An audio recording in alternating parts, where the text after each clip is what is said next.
This is the eCommerce Edge podcast with your host, Jason Greenwood.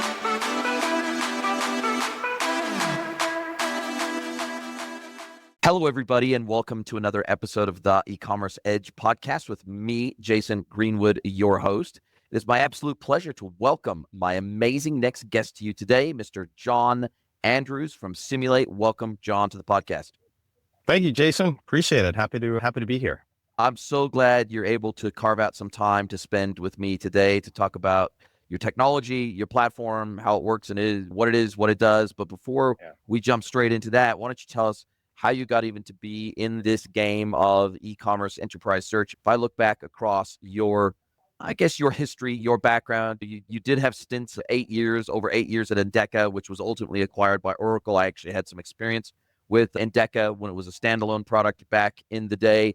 After that Oracle acquisition, you did spend a couple of years, almost 3 years at Oracle. Then you were CEO at Select. Then probably the most famous company that people will have heard of that you worked with, VP Product Management, Demand and Supply Chain over at Nike. Obviously, pretty big brand, pretty well-known brand. But how did you pivot back into search, merchandising, etc., after going merchant side?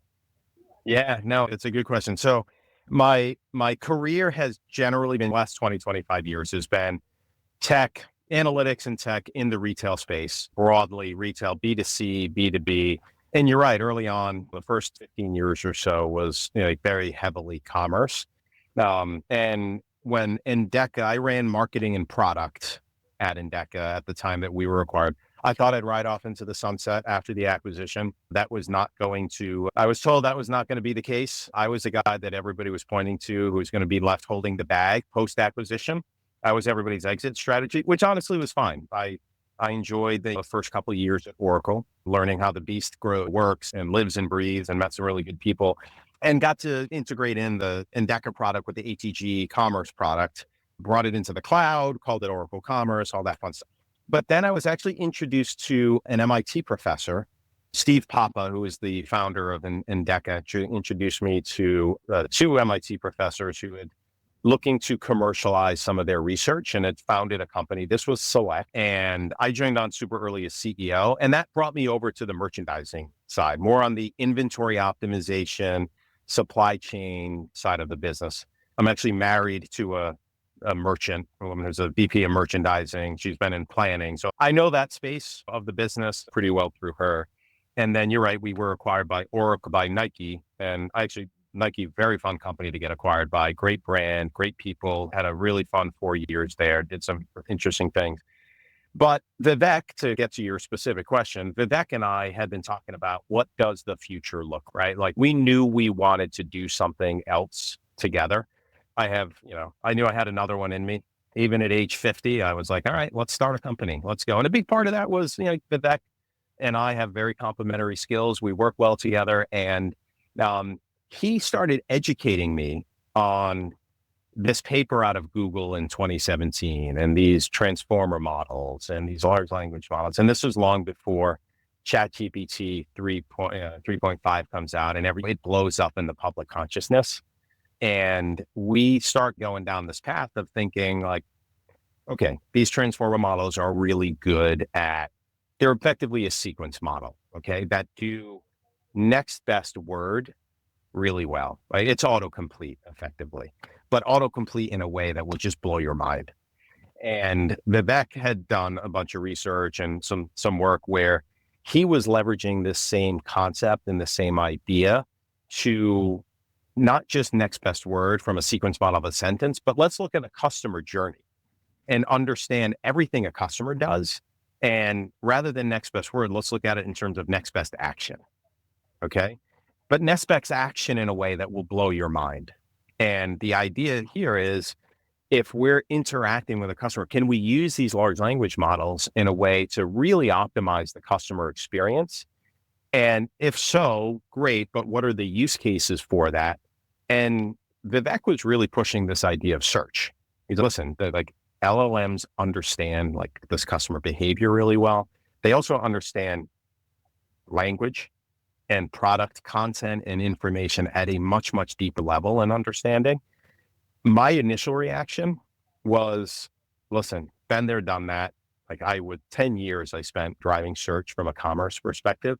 And we talked a bunch more about it and realized pretty early on with Vivek that search is going to be a pretty big battleground in terms of how LLMs are going to be used in the future and the impact that they're going to have in commerce. To the point of, I find myself now being that annoying Gen AI co-founder that's running around with his hair on fire saying LLMs are going to change the world, and just ask people to come along on the journey with us.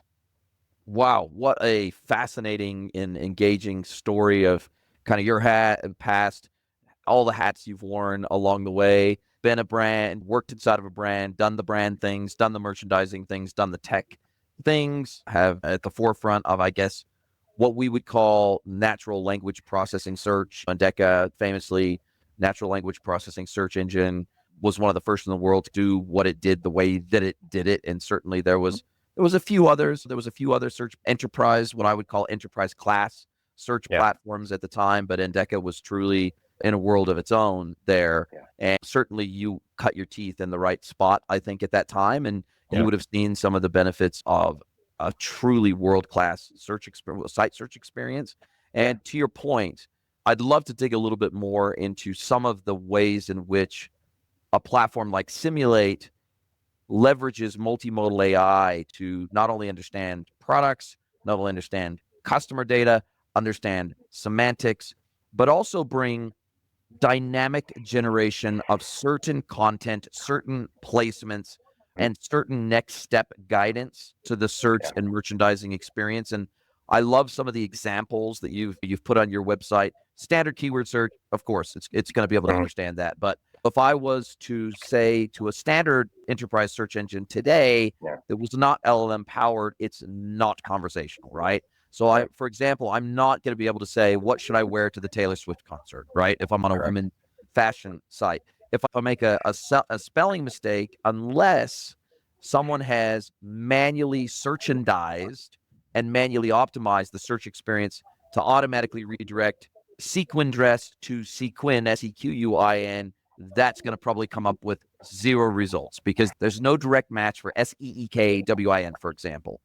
Or if I wanted to have a natural conversation with search, I'm buying a gift for my friend. She's a female. She's 30 years old. She loves the color red and she wears a size 6, whatever it might be. I'm not going to be able to have that kind of conversational chat with a standard enterprise search engine, where actually the more parameters you add to a query, typically the worse the results get versus better.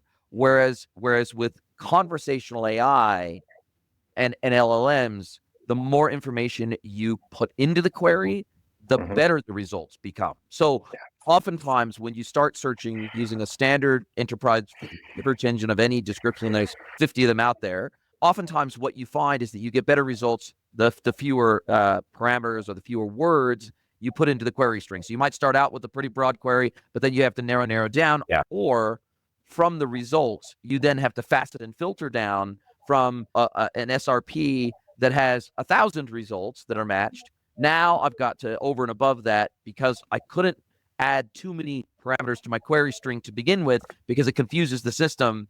Now I've got to facet and filter and use the 15 filters that are on the left-hand side of the page to go from 1,000 results down to the 5 that actually interest me.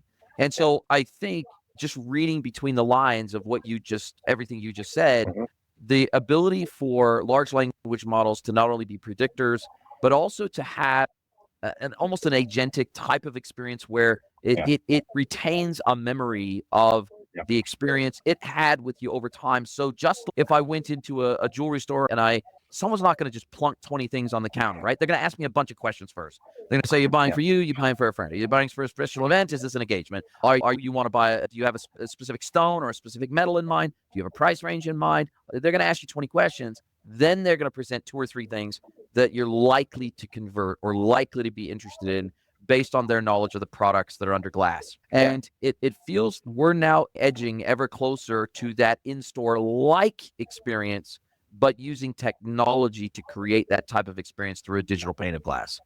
Yeah, right on. That when I say I'm running around with my hair on fire, it's because of that. It's because we are at the point right now where we can actually deliver that experience. So let me hit on a couple of things that you mentioned. One, you started out by saying, like, hey, back in DECA, back in the day, we were able to do something that nobody else could do. There was a point in time where the ability to refine based on attribute, color, size, price, brand, nobody else could do that. And definitely nobody else could do it really well. Nobody else could do it at speed, at scale.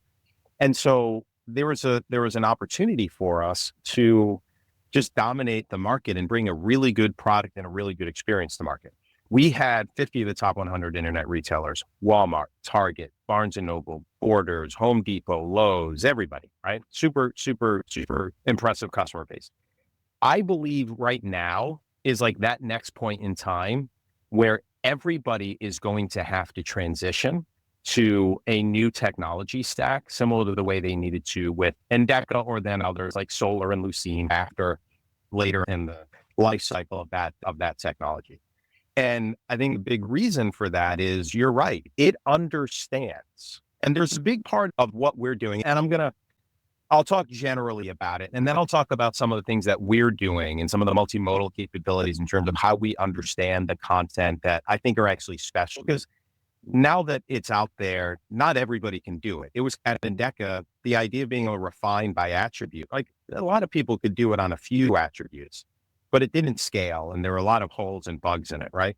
Same thing. There's a technical mode in terms of being able to do this actually really well that we figured out. I think generally understanding not just the keywords that somebody puts into the product description or the title, and trying to think ahead, how do I match what might be in the keyword to try to pull back the products that I want? But let me just simply describe what I'm looking for, right? And let me tell you the context that actually matters. I'm going to a Taylor Swift concert, right? I've got pictures of my wife and daughter going to the Taylor Swift concert, and they're both dressed up in a particular era, right? My wife had to do a little research on that. People want to be able to engage and have the experience, like you mentioned, of a really good store associate. Think of the best store associate that's coming and engaging with you, knows a bit of your history, knows maybe what you've bought in the past, and can ask those compelling questions to help you figure out and decide. What we're able to do now is give that engagement with the customer where they can describe what they're looking for any way they want. If they want to use keywords, great. If they want to use a SKU number, fine. There's no problem with that. But if they want to describe, I'm going to a black tie optional wedding in Southern California with my girlfriend's family, what do I do? Great. I now have a concept, and I can now work with that to bring back. And so what I'm going to do is I'm going to bring back the products that match that requirement. That in and of itself, bringing back products that aren't just matching keywords like black dress, right? They're actually matching an understanding of, they're actually matching the understanding of the concept, right? Which is critical, which is important. But bringing back the product that matter. I can also bring back follow-up questions and next steps and ways of asking, are you looking for something that is a little lighter? Are you looking for something that has a bit more coverage, right? This kind of experience is something that just wasn't possible before. Now, on the back end, in order to do, this is where data is important, okay? And I don't just mean like actually building out more attributes and like putting those attributes into the product catalog. You can do that. I think there's certainly value. Formality, all that stuff that would answer that question that you just asked. But actually, I guess what you're saying, sorry to interrupt, is garbage out, but it's always been that way. Going back to the Endeca days or going back to any other system of search, merch, personalization, anything like that for the internet, it's always been garbage in, garbage out. But now it's real important. It's real important, but there's also a challenge where you're never going to get all of it. You're never going to stay ahead of it all. You could build a synonym list and feed it in. You're never going to get all the synonyms. You can get all the concepts. There's TikTok concepts. Like, one of the most popular ones right now, people bring up almost as a joke, is like coastal grandmother, right? Like, we did not know what a coastal grandmother meant a few months ago, but now it's a rate. If somebody searches on Wayfair for coastal grandmother, Wayfair needs to figure that out. Great. Yeah. Wayfair needs to understand. I want the coastal grandmother look. You want the vibe. Yeah. Right? So my point is, The way that you do that is by building this large language model and feeding it very rich data that understands these concepts, as opposed to just needing to like tag and try to stay ahead. One of the ways that's really important, and one of the ways that we do that, is we do something called distillation via simulation. Okay. We generate an enormous amount of synthetic data about the customer experience and about the customers. And so what we'll do, Jason, is we'll create thousands of personas, right? Say we're working with, I brought up Wayfair or Nike or Tilly's, which is one of our customers, right? We'll take their product catalog and we will generate thousands of personas. That's, hey, give me a persona for somebody who would buy a flannel shirt, or somebody who would buy a Darth Vader t-shirt, right? And you can we could use ChatGPT for this, or Claude or Gemini. It doesn't matter. They're really good at doing this out of whole cloth. Thousands of these. And then what we do is we have these personas shop. We say, here's 10 items, right? Jason, blah, blah, blah, loves sci-fi, has a cool aesthetic to him. Here's the 10 items. What item would he buy and why? And we do this over and over and over again. We would then we create an enormous amount of synthetic data. And what this is actually doing is it's actually pulling knowledge from the internet, because these large language models, at least massive large language models, have done an enormous amount of work to index. They've spent billions of dollars to index the entire internet. And they understand kind of customer behavior, shopping behavior, et cetera. We're pulling that concept out of that and using that to build a smaller model. And our smaller model is what we call CustomerGPT. That is now would be used very specifically with Tilly's. For Tilly's customers, it understands Tilly's products. It understands graphic t-shirts. It understands flannel shirts, et cetera, and how people shop. That very rich data also includes concepts around understanding conceptually, who Darth Vader is, what Star Wars is, what a coastal grandmother likes.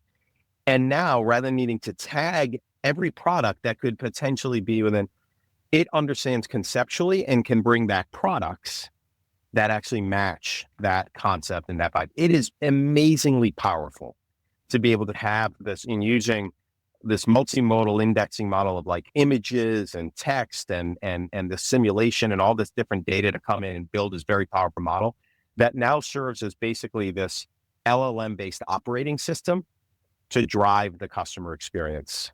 Does that make sense? It makes complete sense. And I wonder, because I'm a ChatGPT Plus subscriber and I use quite a number of AI tools for post-production of content, things like that, to generate first drafts of blog articles from a transcript of a podcast, etc. Right? And it's getting really good in many respects. There's certain things that just are still not that good. AI often still hallucinates far too often, and there's still some others, but it's never going to be as bad as it is today. It's only ever going to get better than what it is today for a start off. And then the second thing that has struck me most recently is, why can I not just talk to all my software? Why can't I tell Zero what I want to do and it just does it? Why do I have to point and click through a menu structure? Why do I have to go into the reconciliation screen and say, reconcile this inbound amount with this invoice or this outbound amount with this bill? Why do I have to do that? Why can't I just talk through conversationally with my software and tell it what to do and it just does it, right? So I tell it the outcome and it knows how to get that outcome and it goes and gets the outcome. And I've often thought, in the world of agentic AI, how far away are we from one of two things happening?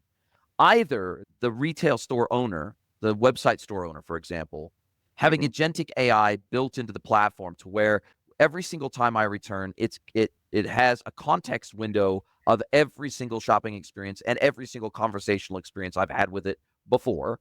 It remembers me. It says, welcome back. Hey, how did that thing, those shorts that you bought off us 2 months ago, how did those work out for you? I remember the conversation. Are you still buying for that experience, or are you shopping for yourself or someone else? And I'm looking to be prompted, not to do the prompting, is what I'm saying. Yeah. And how far away are we from that experience, for the entire website experience to go away as we know it today, where a homepage, category, home, category, product, cart, checkout? How far away are we from just having a voice prompt that we speak to and we interact with a digital concierge, an agentic AI that is assigned to us? Or we have an agentic AI that follows us around the internet that we pay for from ChatGPT or whatever, and it interfaces with the website on our behalf, and it connects to the APIs. It can pull in the catalog data and our own personalized GPT that knows us inside and out and is attached to our email and is attached to every other piece of mobile data and every other sport that we're involved in. How far away are we from this 2D interface almost largely just completely going away in favor of a fully conversational, engaged experience? Great question. So we are not far at all. I think there's many elements of this experience that like you could actually build. I could build you a demo in a couple of days that would look really good to do this, right? Being able to do it at scale and actually have it convert and have it be meaningful. There's still work folks are doing. The one part I would challenge a little bit is I don't think the traditional experience per se is going to completely go away. And here's what I mean by that, right? There are different types of retailers out there, and there are different like customers that still like different experiences.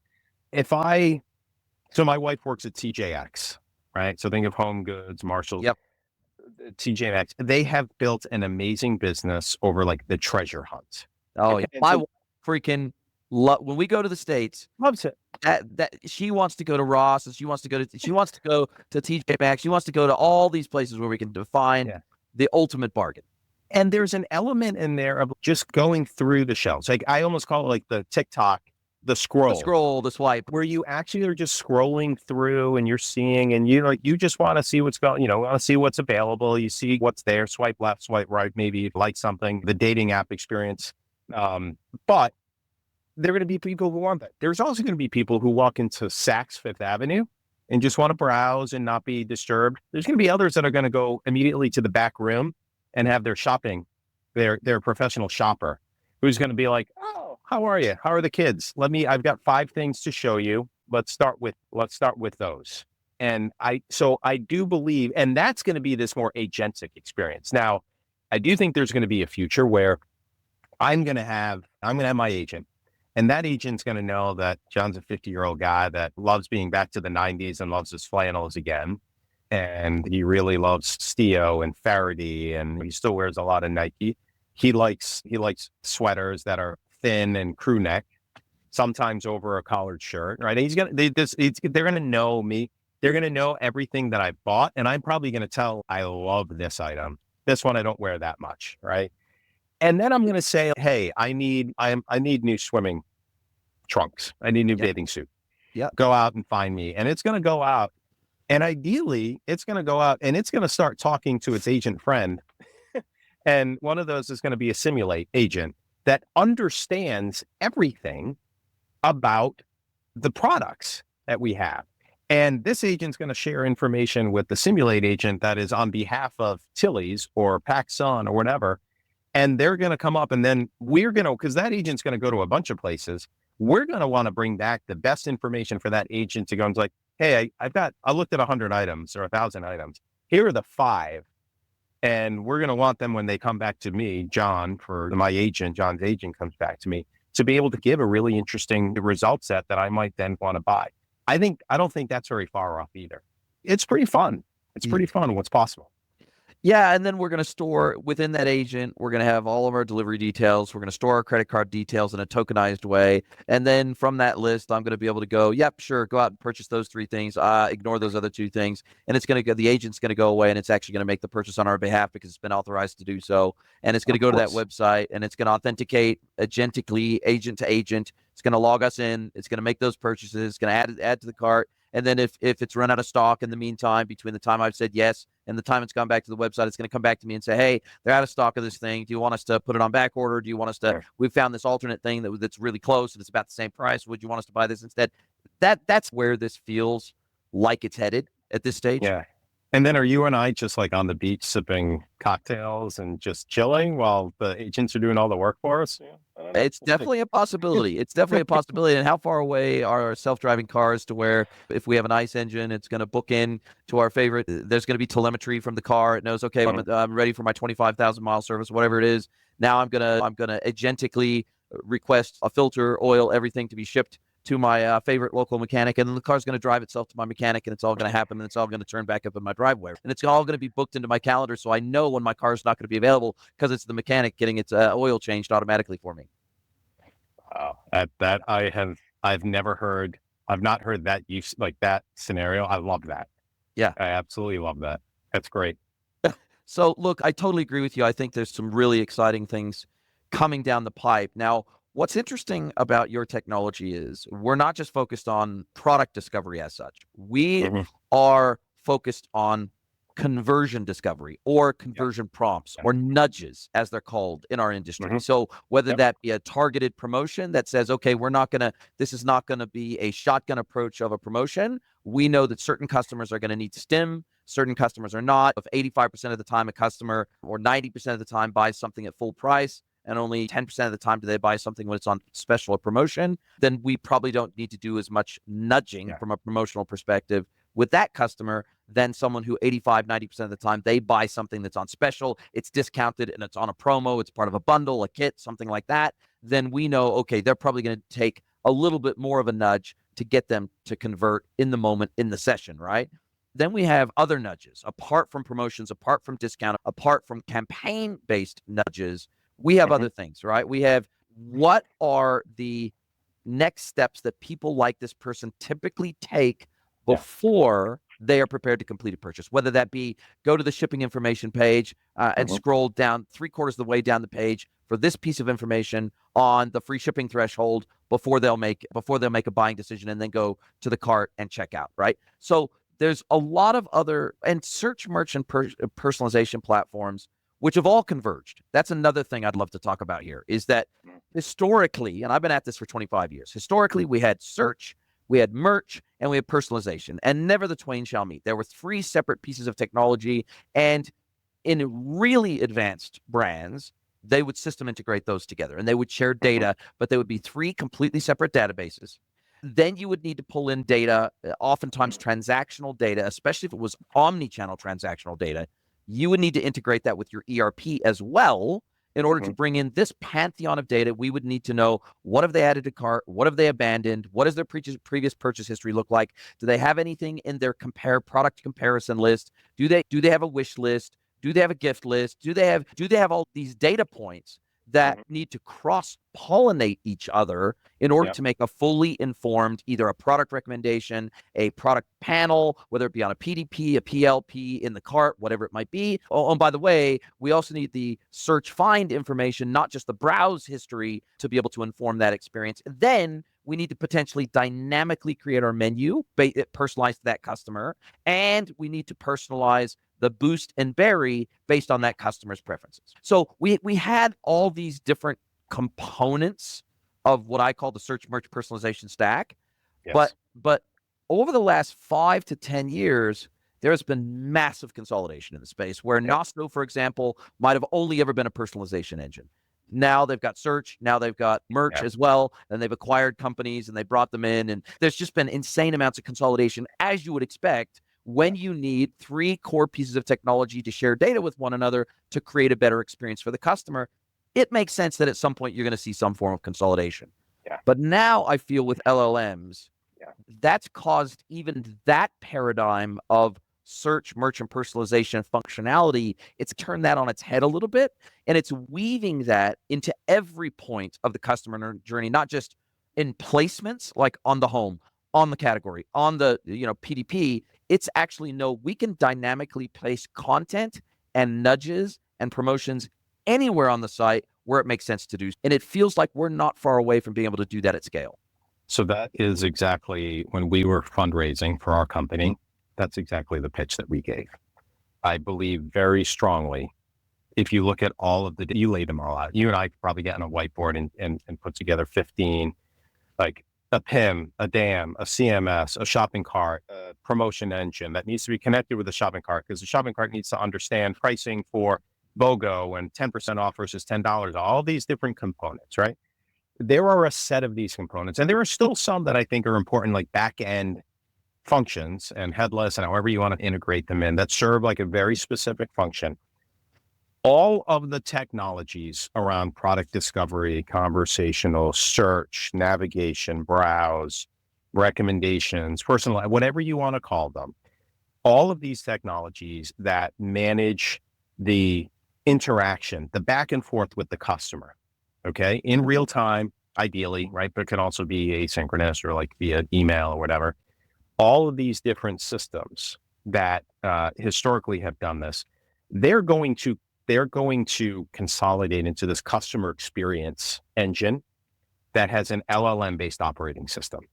Okay. Because this LLM based operating system now gives us the ability to pull in all this information into this brain that effectively, think of the brain of your best sales associate that knows all of your customers and everything that they've had in the past and knows all of your products and knows and can describe them better than anybody, right? We are going to be able to have this engine now and this LLM based kind of operating system at the core that can bring all of those kind of experiences together and make it conversational, but also show next steps, show potential offers, choose between, do I show this guy like free shipping or $10 off? What is the right one to nudge them, and do all of that dynamically? Now, how that gets all architected together underneath with the different models that kind of play together, but it is an LLM kind of model suite that is like integrated, that's delivering that experience. I love how you define that, because I do think that's where we're going.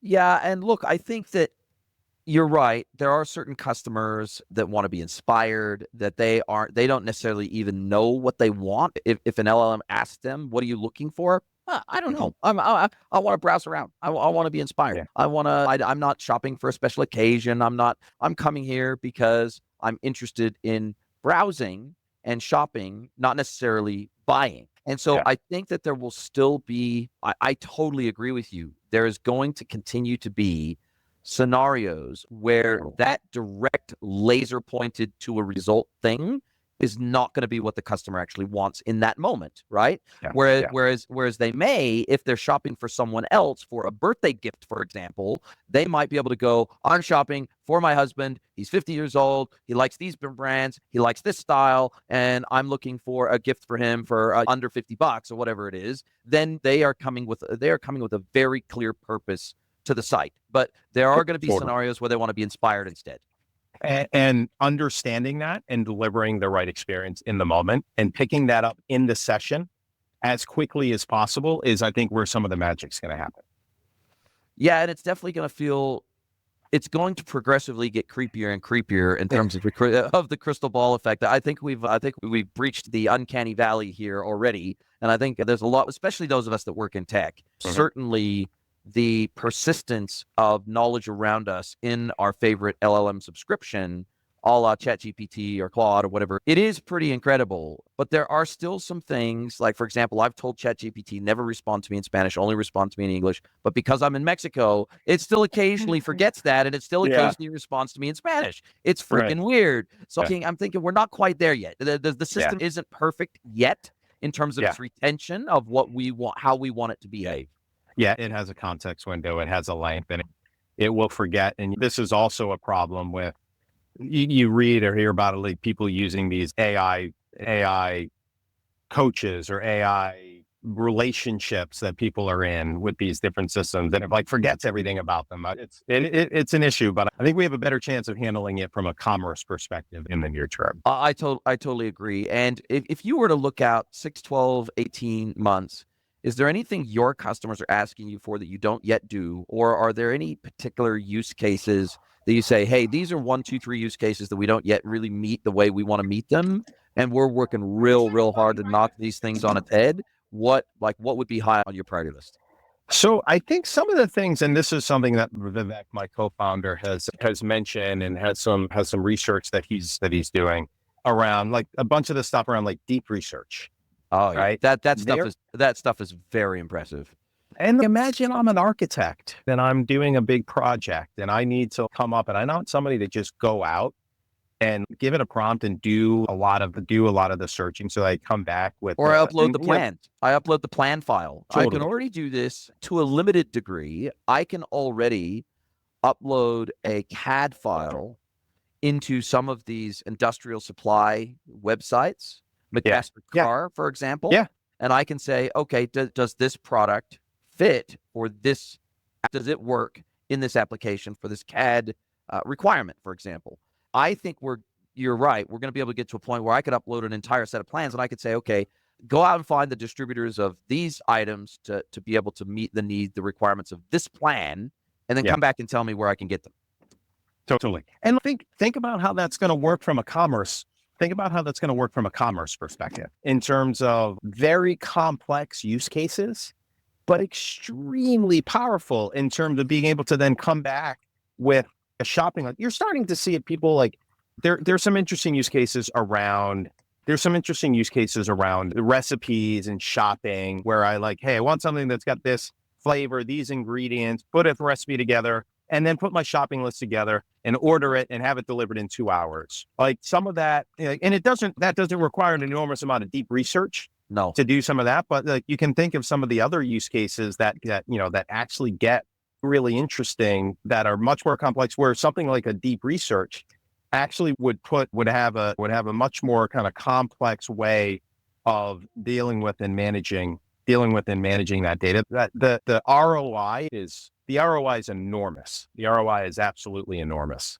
To your point, I think quantity surveyors, for example, potentially out of a job. When you think about the fact that they take a set of plans, they go to a site, right? They do the survey, they look at the plans, they say, okay, we're going to need so many linear meters of 4x2s, we need so many sheets of ply, we need so many sheets of jib or drywall or whatever it is, we need so many kilos of 3-penny nails, we need so many screws, we need so many XYZ. Well, with large language models that are targeted at the construction industry, I can ingest the plans and I can calculate that in an instant, right? Yeah. And so now I can form the shopping list even for B2B, even for a distributor supplier. I can then send that off, and agentically I can say, hey, look, send this, and this is when I need all this stuff to progressively turn up at the job site. So here's the dates that I'm going to need these things, because by these dates, we're going to need these things on site. So don't send it to me all at once, because I don't have room in the yard to put it all, but you're going to send the drywall this day. You're going to send the 4x2s this day. You're going to send the plywood this day. And then you're going to, so I think we're going to pretty rapidly get to a place here where it makes the buying process smarter. So the selling process has to get smarter commensurately alongside that. You're absolutely right. I spoke at a class at the Harvard Business School about a month or so ago about generative AI in retail, right? And one of the questions that somebody asked at the end of the session was, what are you nervous about? And I'm not, maybe I'll regret this in a decade or two, but I'm not worried about the machines taking over the world. I'm worried about the transition from an economic perspective and how work is done. And what I think is going to be really hard, I have a 15-year-old daughter who's going to be going to college in the not too distant future. And what does she study? What are the jobs going to look like? There's a lot of industries out there that are pyramid structure, where you've got people at the top who have all this muscle memory because they were doing a lot of that work, down at the bottom earlier in their career and learning. But a lot of that work now for like first year law associates, paralegals, research assistants at any kind of content company, think tanks, whatever, all this work, there are people that were in the trenches doing this work. You don't need as many of them anymore. Right. But what happens to that training ground, that fertile training ground that then gets the folks who then have that experience and now are managing and running that you still need people running those, but it changes how work is done, and it's going to change the structure of the workforce, which is going to be really interesting. On a commerce perspective, the thing I'm most focused on right now is how does the selling experience get smarter to meet with the needs of the evolving customer and provide just as good an experience as possible for our customers. Totally reasonable to look at it from that perspective, especially when you're supplying the technology that services customers. Now, how do you guys make your money? You're a SaaS platform. It's presumably a subscription-based model of some variety that plugs into all of your standard commerce platforms. And I'm guessing you've got apps for the major e-com platforms, et cetera. But first of all, what integrations do you have, and how do you guys make your money? Conceptually, we make our money by providing value to our customers and then taking a small piece of that for us. It's a subscription model with annual kind of subscription that we collect up front. The integrations so pretty traditional. And people ask, like, how do you come up with the pricing? pricing is based on usage of the model. So like how much data do you have? And then how many times are you querying the engine for whether you're using it just for like when somebody hits the search box or for everything in the experience, right? And so we just gate it that way. Integrations, we are hitting on kind of enterprise customers right now. That's where I've been in my entire career. But we're working with a lot of customers right now that are more in the like 50 to 75 to 100 million, which are good sized businesses, but have generally been more kind of SMB in this market. But we're seeing value there. We have cartridges and different flavors of cartridges with Demandware, Salesforce Commerce Cloud, that being like the existing kind of most prevalent integration for kind of enterprise customers from a commerce platform perspective. That said, Shopify is crushing it right now, right? Shopify is doing a really nice job. They're coming upstream. And so we're building an integration in with Shopify as well. We'll be part of that ecosystem and make it super easy for folks on the Shopify platform to integrate in with our product and our capability. And then obviously, if someone's headless or whatever, and they just want to connect via APIs, they can do that easily too. Yeah, if you're a big fan of the Mock Alliance and you're using Commerce Tools, big whatever, the different components there, we're API based, and we love integrating in with that from a headless perspective.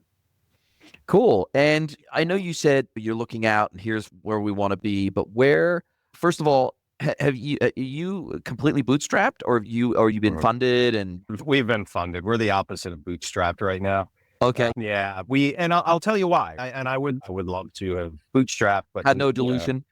Had zero dilution, and Vivek and I and our employees still owning 100% of the company. We've raised $33 million. So wow. So that's not insignificant. That is not insignificant. So the point of almost making me uncomfortable, we've got so much money in the bank. But I'll tell you why we made the decision to do that. One, the opportunity was there and the money was there with really good investors who were excited about what we were doing. Vivek and I, we've worked together before, where we had a success initially with Select, and we are, if you want to look at product founder fit or market founder fit, I feel like we've got a really good story. Right? Yeah. Like we know this space, and he on the technical side and in retail and me on the commerce side. But the other thing is we believe this market is going to evolve really fast. And we think the time is of the essence, and the next 18 to 24 months are going to be amazing. And I don't want to be as like the CEO. I don't want to be like pulling the reins in because I'm watching like my cash spend. I want to be out there. I want people to be shortlisting us. And then when they see us, like I'll give you a direct quote from one of our early customers. One of our early customers asked us initially when we started talking to them, how many live customers do you have? And I said 0, because we had 0. And he's, I'm not your guy. Okay. That's not me. But we'd already gotten their data. We did a custom demo. A few days after the demo, he comes back. He's like, I told you I didn't want to work with you. Now that I know you exist, I have to. But I want an out in the contract, right? If it doesn't work live on my site, I'm not paying you a dime. I'm like, yeah, totally. That's totally fine. Don't worry about it. And now like we're expanding usage on their site because we're crushing it, and the numbers look awesome. They've been a great partner. We've been a great partner to them, right? But we want to be out there. We want to be on the short list, and we want people to then know when they see us, like, okay, yeah, this is the real deal. We want to work with these guys. That's the goal. And we raised money in order to be able to just go as quickly as we can to do that. And if history has taught us anything, it is raise when you can bloody well raise, because it's not always going to, with rising interest rates and everything else, it's not always guaranteed that it's going to be as easy as the decade plus that we had the ZERP environment, right? So the reality is when money becomes expensive, raising becomes hard. So if you can raise. And I'm going to be super selfish about it. Now that I've got $30 million in the bank, I want it to dry up. Right? Yeah. Now you want it to become super hard. Well, you make it your wish. We'll see. You make it your wish. We'll see. Yeah. But look, what do you think about B2B? I guess as we slowly start to wrap up here together, I work heavily in the B2B, a big chunk of my career in B2C and D2C, but for the last 4 years of running my own independent consultancy, I've just doubled down, tripled down, quadrupled down on the B2B space. Super fun space for me, super exciting, super nascent. A lot of B2Bs are just way 5 to 10 years behind their B2C and D2C counterparts, but huge catalogs, huge revenue numbers compared to traditional retail. Your average wholesale distribution business, there's hundreds of wholesale distributors out there that are doing $1, $2, $3, $4, $500 million a year in business, and nobody's ever heard of them unless you work in their industry. It's just so common. Manufacturers out there doing $500 million a year, totally common. Just nobody's ever heard of them unless you work in their industry. I know that obviously a platform like yours performs particularly well on product catalogs that have a heavy visual component, fashion, etc. Yeah. The B2B world has such complex products and such complex data in such a wild variety of formats that I feel like there's a huge opportunity in B2B for you guys too. So when I came into Endeca initially in 2004, I came in as the manufacturing and distribution guy. Wow. I was bringing Endeca because we were doing all this retail stuff, and we saw this opportunity to do like things like parts reuse. Yes. With application, cross-referencing. Yeah. Totally. And I was in the manufacturing and retail manufacturing practice in Deloitte Consulting before, and that's when I moved in. And B2B became a huge part of the business at Endeca. So we worked with McMaster-Carr, with Grainger. In fact, I was talking to a good buddy guy named Rob Gonzalez, who was one of the founders of Salsify. He was in our offices a week or so ago, and we were talking about Grainger. And I was like, there was a woman at Grainger who was awesome that I haven't talked to in a while. Let me reach out to her. And she was most recently at HD Supply. And so I reached out to her. I talked to her 4 hours ago and just getting her input in terms of what the opportunity is. Yes, huge catalogs, but also like very complex products where a lot of the data and the information is caught in PDF, spreadsheets, specs, exploded drawings. An inverted index for keyword search was a disaster. Yes. Okay. LLMs love those spec sheets. Yes. LLMs love all that data. And now all the things we've been talking about like very complex ways of looking for this information, we can handle those. We're working with a couple of like industrial equipment and electronics distributor where we'll go live in a month or so. And I agree. I think I almost don't want to talk about it too much because I think it is such a hidden market for a lot of people, but like it's there, it's huge, and they have the need. And I think these LLMs are a great fit for their use cases. That warms my heart to hear that you haven't forgotten about the poor B2Bs out there that are dealing with an absolute mess of data in many instances across 100 different formats, and some of it's on network drives, and some of it's on sales reps' desktops, and some of it's in bloody print catalogs and everything else. So the variety and file types, and it's just wild in the B2B world. But to me it's super exciting. To me it's super sexy, and the opportunity is ridiculous. And I'm telling you, in 4 years of running this business, being focused on B2Bs, this year is off to the fastest, biggest start in all 4 years that I've been in business. And I've had more inquiries in January of 2025 than I did in the entire fourth quarter of 2024. So B2Bs are— The time is now, Jason. Man, they're getting religion about digital. They are getting religion about digital in a big way because the buying cohort has changed. Forrester released a report at the end of last year showing that 71% of B2B buyers in the US are now millennials or Gen Z. So the reality is that the buying demographic is younger and they expect a digitally native experience. So of course the sellers have to create digitally native experiences, and they've never done that before. We were at Endeca. The fun conferences were the retail conferences to go to. And then I would bring people to the distributor conferences. NAW conference or AED or— Totally. The electrical conference, it was, and people would be like, oh man, it was all like old guys, right? It's like going to a conference for accountants. Oh, totally. Very passionate, super passionate, some really interesting products.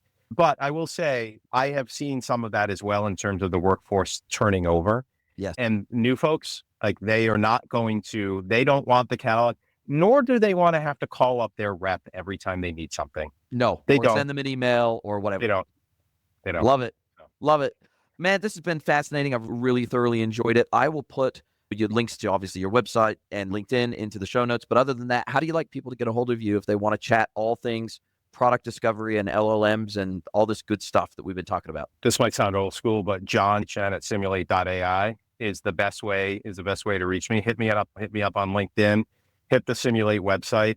Yeah, I really do believe the next couple of years are going to be just a wild ride, and I'm pretty fired up to be able to contribute to it and be a part of it. So, and I've enjoyed this conversation as well. You got some great experience, some great examples here in terms of what the future is going to look like. So, I've appreciated the conversation. I have too. It's been an absolute joy to speak with you, and the passion is palpable. Now, as we do come down to the end of our time together, this is where I get to flip the script. I get to hand the microphone over to you. I get to let you ask me one question. Any question you like, can be personal or professional. Mr. John Andrews from Cimulate, what is your question for me today?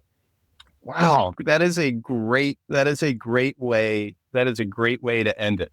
What is you've been talking about AI, like what is your favorite use case or your favorite thing that you've done or app that you've used that have just blown your mind that you've loved? Yeah, look, it's such a great question. I think for me, it's probably nothing that I've gone, holy crap, this is going to change the world. I still haven't had necessarily a singular moment where when I first used the internet to make a purchase years and years ago, I was like, okay, this changes everything forever. Sorry, I don't know. Yeah. I don't know how, and I don't know when, but this is game changing, and I need to be a part of it somehow. I haven't had maybe that quite the epiphany, or the epiphany of this becoming the remote control of our lives. Yeah. That was wild when I first started seeing the first editions of the iPhone, and I was, this is nice. It was the apps, right? When the app store started to become common, it's always about the apps, right? And I think it's going to be about the app-based experiences that are built on top of these LLMs that is where the real value lies.